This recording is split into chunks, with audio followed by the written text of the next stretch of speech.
सरदार ने रमज़ान से पूछा, हाँ रमज़ू, पता चला कि उस दिन काली से मिलने जो शख्स आया था वो कौन था? वो साईं काली ने झूठ बोला था कि वो शख्स रहीम खान से मिलने आया था। ऐसा नहीं था। रहीम से हमने अपने हर तरीके से पूछ लिया है, लेकिन वो कहता है कि मुझसे ना तो कोई मिलने आया था और ना ही मैं इस तरह के किसी हुलिये वाले बंदे को जानता हूँ। काली से बहुत पूछा गया था, मैंने तो उसको मारा भी बहुत था, लेकिन वो बड़ी ढीठ थी। मैंने उस पर हर तरह का तरीका आजमाया, यहाँ तक कि ये भी कहा गया कि अगर वो बता दे तो उसकी ज़िंदगी बच जाएगी और उसको सिर्फ सरदार के हवाले कर दिया जाएगा। लेकिन वो अपने आशना से इस कदर मोहब्बत करती थी कि उसे बचाने के लिए उसने कुरान सर पर रख लिया। नाउज़ कर उधर उसका कहा कि वो पाक है और उस शख्स को नहीं जानती। मजनू शोहर उस पर हाथ उठाने नहीं देता।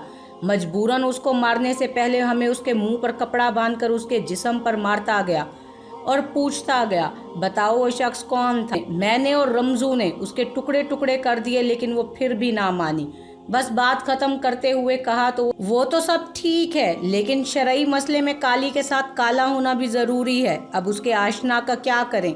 या तो कहीं से पैदा करो। तुम बताओ थानेदार साहब, क्या करें? तुम्हारा दिमाग तो सही शैतानी है, ज़रा सोचो और रास्ता निकालो।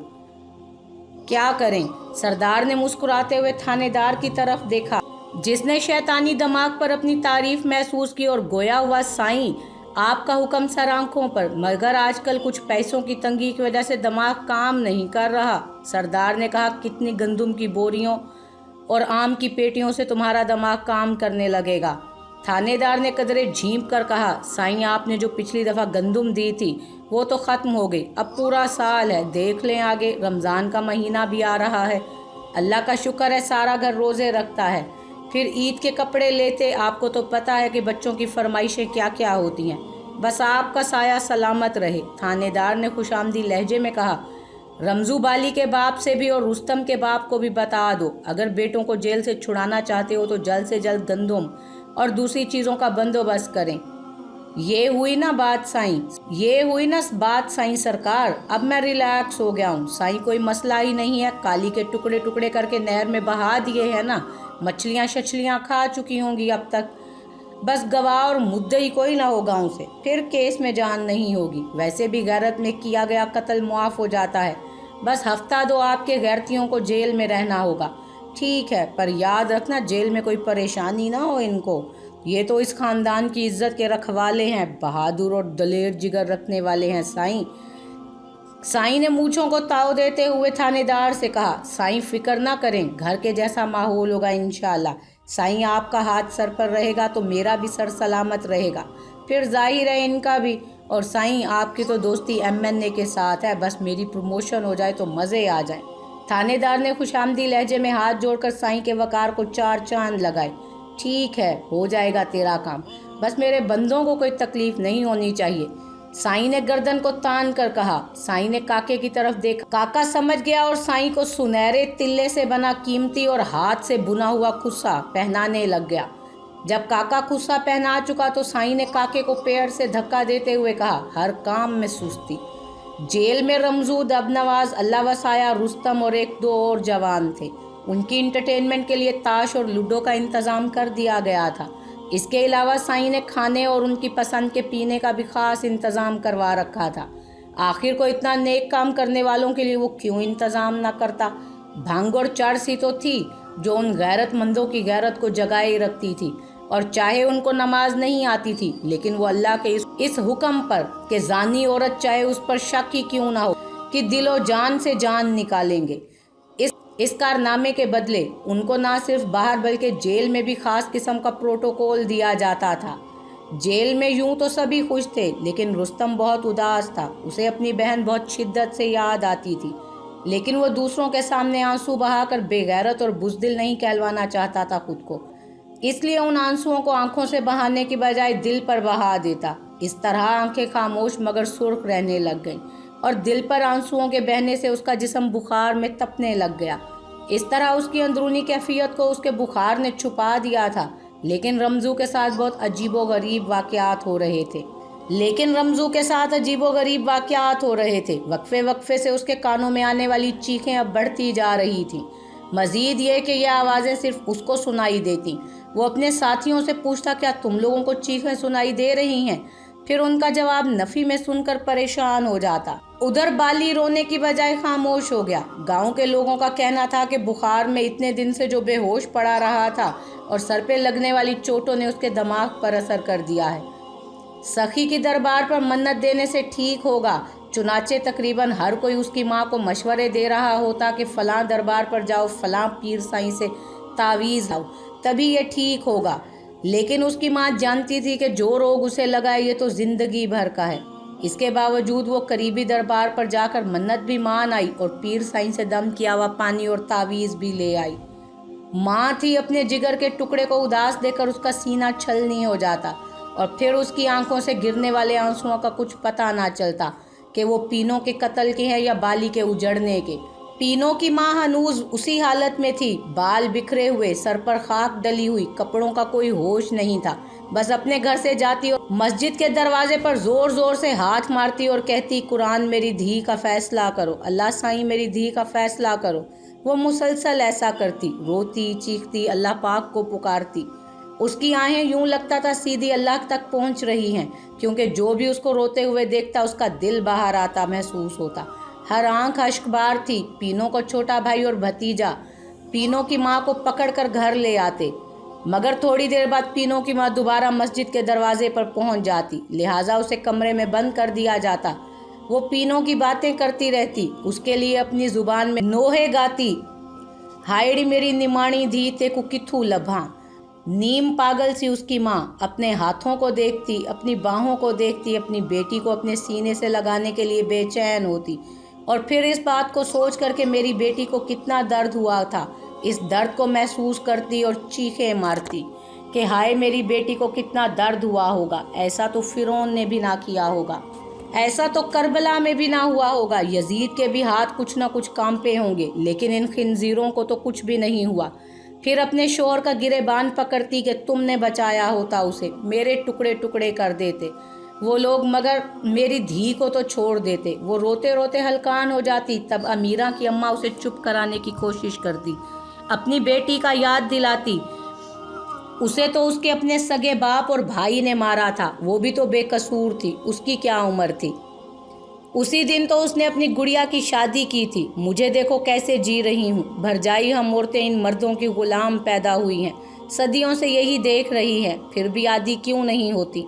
ना किसी ने हमारी आवाज़ सुननी है और ना इनके पत्थर दिल हिलेंगे, फिर रो रो कर खुद को हलकान क्यों करती हो। एक ना एक दिन तो सबको इस दुनिया से जाना है। अभी तो अल्लाह साईं नज़र नहीं आता, उधर जाकर बात करेंगे, रोएंगे, फरियाद करेंगे और इन मर्दों को जो औरतों पर जुल्म करने वाले हैं अपने हाथों से दोज़ख के दरवाजे से धक्का देंगे। अमीरा की माँ ने पीनों की माँ को बहलाते हुए कहा, मैं नहीं मानूंगी, वहाँ भी यही आदमी होंगे और इनकी हुक्मरानी। अगर अल्लाह है तो मेरी धी का फैसला वो इसी जहान में मेरी ज़िंदगी में करे, वरना मैं समझूंगी अल्लाह सिर्फ मर्दों के साथ है, हम औरतों को सिर्फ कुर्बान होने के लिए पैदा किया गया है। मैं अपनी आखिरी सांस तक उसे पुकारूंगी जब तक मेरी धी के कत्ल का खुद फैसला अल्लाह नहीं करता। ये सोच कर के मेरी बेटी को कितना दर्द हुआ होगा। उधर रमजू और उसके साथी जेल से छूट कर आ गए। सरदार के डेरे पर बहुत से दूसरे सरदार भी मौजूद थे। जेल से आए सब जवानों को पग पहनाई गई, जो कि उनके गैरतमंद और बहादुर होने की अलामत समझी जाती थी। रमजू की पग अलबत्ता शिमले में बदल गई थी और पग की ऊंचाई अब साईं की पग की ऊंचाई से थोड़ी सी कम थी। सरदार बहुत खुश था। बाकी सब सरदारों के सामने उसकी इज्जत बढ़ गई थी और ये बात सच ही तो थी कि जिसका जितना अपनी बरादरी की औरत पर कंट्रोल था वो उतना ही बड़ा सरदार था। जो जितनी बड़ी सज़ा औरत को उसके गुनाह की, जो ज़्यादातर शक की बुनियाद पर होते या मन घड़त या यूं ही पर देता, तो उतना ही मकबूल सरदार होता। खून की होली खेलने वाले सारे ही सरदार के डेरे पर मौजूद थे। दूसरे लफ्ज़ों में शैतान के सारे चेले मौजूद थे। सरदार ने महसूस किया कि रमजू आज कमज़ोर दिख रहा है। वो उस तरह से चहक नहीं रहा जैसे उसे चहकना चाहिए था। आंखें भी उसकी लाल हो रही थीं। पहले तो सरदार समझा कि उसने पी हुई है, लेकिन बाद में जब सब लोग चले गए तो सरदार ने रमजू से पूछा, खैरियत है, तुझे क्या हुआ है? आज तो तूने खुद कोई हवाई फायर भी नहीं किए, परेशान नज़र आ रहे हो। आंखें भी सूजी हुई हैं। हाँ भाई तुम बताओ इसे क्या हुआ है। रमजू को खामोश पाकर सरदार रब नवाज से मुखातिब हुआ। साईं ये कहता है इसे चीखों की आवाज़ें आती हैं। उस दिन जो रात को आंधी की आवाज़ें थी वो उसको सुनाई देती हैं। पता नहीं हमें तो नहीं सुनाई देती। रब नवाज ने हैरत का मुजाहिरा करते हुए कहा, ओए रमजू ये क्या सुन रहा हूँ मैं, पागल हो गया है? तेरा ये पहला कत्ल तो नहीं है। तेरे जैसा गैरती तो पूरे इलाके में नहीं। कितनों को तो तूने अपने इन मजबूत हाथों से अकेले ही जहन्नुम रास्त किया है। फिर ये क्या बुज़दिलों जैसी हरकतें कर रहा है? बंदा बन बंदा। तेरी गैरत के किस्से तो हमारे गांव के बच्चों के बच्चे भी सुनाएंगे। तारीख गवाह रहेगी। फिर क्यों इस तरह डरपोक हरकत करके अपने किए कराए पे पानी डाल रहे हो? सरदार ने ज़रा गुस्से से कहा, नहीं साईं मैं बुज़दिल नहीं हूँ। अल्लाह के हुक्म से मैंने इतने मजबूत जिस्मों में से एक सेकंड में रूह निकाली तो फिर ये कोई बड़ी बात भी नहीं थी। नाउज़ुबिल्लाह। आप तो जानते हैं मैं अपनी घरवाली को भी गैरत के नाम पर कत्ल कर चुका हूँ। हालांकि मैं उससे बहुत प्यार करता था। ऐसी कोई बात नहीं। पता नहीं कान खराब हो गए हैं या क्या है। सोता हूँ तो ये आवाज़ें बढ़ जाती हैं, फिर नींद खराब हो जाती है। कल चेकअप करवाता हूँ मैं। आप बस मेरे कानों के लिए दुआ करें। सरदार के डेरे पर बरगद के फैले हुए दरख्त की छाँव के आसपास चारपाइयाँ इस तरह से बिछी थीं कि उस पर बैठे लोगों का रुख सरदार की टकरीली सुर्ख गिंदी से ढकी रंगीन चारपाई की तरफ था। गांव के चंद बुजुर्ग भी उस वक्त मौजूद थे। उन बुजुर्गों में चंद तो रोज़े की हालत में थे और बाकी हुक्के के धुएं को अपने हलक में उंडेल रहे थे। सरदार का रंगीन हुक्का भी काके ने तैयार करके उसके सामने रख दिया था। मौलवी साहब सरदार के सामने वाली चारपाई पर बैठे थे। सरदार अपनी खूनख्वार नज़रों से उसकी तरफ देख रहा था। कुछ देर खामोशी के बाद सरदार ने मौलवी साहब से मुखातिब होते हुए कहा, हाँ उस्ताद जी, क्या दर्स दिया है लोगों को मस्जिद में? कौन सा नया मज़हब पढ़ा रहे हो जिसमें कारोकारी नाहक और गुनाह है? बाबा पहला मौलवी देख रहा हूँ जो इस तरह की खुराफात बोल रहा है। होश में हो मौलवी या भंग शंग पी के आए हो? बोला था तुझे, पता भी है तूने क्या बोला है। अगर दूसरे मौलवियों को बता दिया तो तुझे कत्ल करने का फतवा वो हक समझ के देंगे। क्या समझे? मौलवी साहब ने निहायत आजिज़ी से कहा, साईं मैंने कुछ गलत नहीं कहा, ना ही मेरा मकसद ये है कि अल्लाह के कानून की खिलाफ वर्जी करूँ। वो तो मुझे ख्वाब में ऐसा आ रहा था। एक लड़की चोटियाँ मुंह में दबाए कुरान सर पर रखे थी। मैंने लोगों से पूछा कि क्या उसका नाहक कत्ल हुआ है, क्योंकि ख्वाब की ताबीर यही बताती थी। और फिर किसी को शक की बुनियाद पर कत्ल करना और ऐनी शाहिदों के बगैर किसी को मुजरिम समझकर कत्ल करना तो अल्लाह साईं से दुश्मनी करना है ना। तुम अपने काम से काम रखो। गुनाह क्या किसी के सामने करती है काली? हमें नया दीन ना सिखाओ। लोगों की गैरत को कौन सा मौलवी है जो ख़त्म करने की कोशिश करता है? ये क्या तू सुराग लगाने की कोशिश कर रहा है कि लड़की के साथ क्या हुआ था? लड़की हमारी थी, हम उसके मालिक हैं। हम गैरती कौम हैं, मुसलमान हैं, और आज तक जो कुछ कर रहे हैं उससे सब मौलवी खुश हैं। और हमारी मिसाल वो शहर के बेगैरत लोगों को देते हैं। बरसों हमारे बुजुर्गों ने गैरत का खून पिलाया है हमें। तुम ये अपने बेगैरती के एहसास वाले लेक्चर अपने पास रखो। सरदार जानता था कि गांव के सादालू लोग इतने अरसे से इस कारोकारी जैसी रस्म को अल्लाह का हुक्म समझकर निभा रहे थे, जिस पर हर शख्स ये सोचकर खामोश हो जाता कि इस रस्म की खिलाफ वर्जी करने पर साईं भी उसे सज़ा देगा और अल्लाह भी। लेकिन इस मौलवी के लेक्चर से ऐसा ना हो गाँव के लोग हक नाहक कत्ल में तमीज़ करने लग जाएं, और फिर उसकी सरदारी तो गैरत के झूलों पर कैसे झूलेगी। चुनाचे उसने रब नवाज की तरफ देखते हुए कहा, रब नवाजे, पुराना मौलवी काम मर गया है, उसे बुला कर ला और इसे वापस भेज दे, वरना जिस तरह ये बोल रहा है मुझे तो बेदीन लग रहा है। ऐसा ना हो कि अपने घर बगैर सांसों के पहुँचे। हम मौलवियों का बहुत एहतराम करते हैं। इस उस्ताद जी का दिमाग थोड़ा हिल गया है, बहुत इज्जत के साथ इसे अपने घर छोड़ के आ। ये कहकर सरदार उठ गया क्योंकि उसे दूसरे गांव जिरगे के लिए जाना था। साईं की लैंड क्रूज़र तैयार खड़ी थी। कुछ ही देर में नहर के साथ बनी कच्ची सड़क पर साईं की गाड़ी धूल उड़ाती जा रही थी। डेरे पर बैठे तमाम लोग साईं को जाते हुए देख रहे थे। लोग कुछ परेशान थे क्योंकि पीनों के मरने के बाद बहुत ही अजीबोगरीब से वाक़यात हो रहे थे, और अब वो मौलवी साहब को भी ख्वाब में दिखने लगी थी। गांव के लोग मस्जिद के मौलवी साहब का बहुत एहतराम करते थे। मस्जिद में हर साल जो मौलवी साहब भी आते थे वो उनकी बातें गौर से सुनते। उनमें से ज़्यादातर औरतों को दुनिया की बर्बादी कहते और जन्नत से निकालने वाली मुजरिम कहते। नाउज़ बिल्लाह। सादा देहाती लोग यही समझते कि इन मौलवियों के पास अल्लाह का इल्म है, लिहाजा इनके कहे पर आंख बंद कर यकीन कर लेते। जितने भी इमाम साहब आते वो यही कहते कि अल्लाह ने कहा है, अगर सजदे का हुक्म होता तो बेवी शोहर को सजदा करती।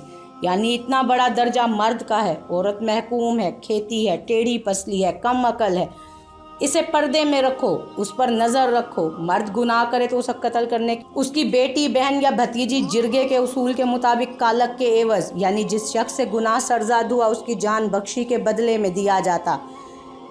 जबकि औरत पर शक आने पर भी संसार करने का हुक्म दिया जाता। ये हकूक़ गिनवाए जाते कि आदमी 4 शादियां करे भले से, लेकिन औरत जिस खूंटी से बन गई है वहाँ से मत हिले।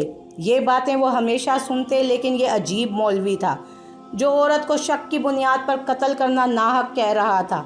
चुनाचे सरदार के डेरे से निकलते ही चंद बुजुर्ग तो उठकर चले गए और चंद बैठे रहे। रब नवाज मौलवी साहब से ये कह कर के मैं अभी आता हूँ और आपको आपके गांव छोड़कर आता हूँ, कहकर नहर में नहाने चला गया तो पीनों के सुसर ने डरते डरते इधर उधर देखकर मौलवी साहब से पूछा कि मौलवी साहब, काली रमज़ू के ख्वाब में भी आती है और कहती है कि मेरा फ़ैसला कुरान करेगा। अब तो वो कत्ल हो गई है, अब कौन सा फ़ैसला कुरान करेगा। मौलवी साहब जो पहले ही बहुत गमज़दा से नीचे सर किए बैठे थे, गोया हुए, काली कहना चाहती है कि उसका इंसाफ कुरान करेगा। यानी मरने के बाद भी वो अपनी बेगुनाही साबित करना चाहती है कुरान की रोशनी में, क्योंकि कारोकारी को अल्लाह का हुक्म और जना करने वालों को इस्लामी सज़ा का दर्जा देकर और सवाब समझ कर किया जाता है, जबकि कुरान पाक में ऐनी शाहिदीन की सूरत में संसार करने का हुक्म आया है, ना कि शक करने पर किसी को कत्ल करने का हुक्म है। ये तो कुरान की आयतों की खिलाफ वर्जी है। मौलवी साहब आप दीदा होकर बोले, कुरान अल्लाह साईं की वो किताब है जिसमें अहकामात भी हैं और तजर्बात भी। अल्लाह साईं जुल्म करने वाले को किस तरह इबरतनाक सज़ा देता है और नाहक कत्ल करने वालों को अपने गज़ब से डराता है। जिस तरह अदालत में जज कानून की किताब पढ़कर फ़ैसला सुनाता है, इसी तरह कुरान पाक भी अल्लाह का फ़ैसला सुनाता है। मेरे ख्वाब की ताबीर के मुताबिक वो लड़की ख़ुद पर लगने वाले इल्ज़ाम और जुल्म का बदला अल्लाह से मांग रही है और हम सबको ये पैगाम दे रही है कि मेरा इंसाफ इस कुरान के मुताबिक मेरा अल्लाह करेगा और यकीनन आखिरत में तो सज़ा है ही, लेकिन ये इस दुनिया में मिलने वाली सज़ा का इशारा है। जो इस नाहक कत्ल में मुलव्वस था उसे अपने अल्लाह साईं से माफ़ी मांगनी चाहिए। ये कहकर मौलवी साहब ने लंबी सांस ली। मौलवी साहब अपनी इस कैफियत पर हैरान थे। वो इतना इल्म होने के बावजूद कभी इस तरह खुलकर कारोकारी पर बात नहीं करते थे, क्योंकि वो जानते थे कि सब तो नहीं लेकिन बहुत से मौलवी हजरात उनकी बात को बिना समझे उन्हें लिबरल का खिताब देकर फतवा लगा डालेंगे।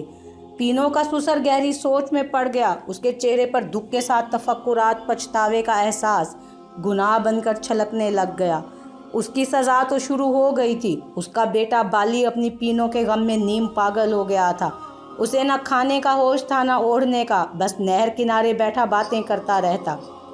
कभी हंसता तो कभी रोता, काश मैं अपने बेटे और बहू के लिए कुछ कर सकता। ये कहकर पीनों का सुसर आंखें पोंछता घर की तरफ चल पड़ा और मौलवी साहब रब नवाज के साथ अपने गाँव की जानिब।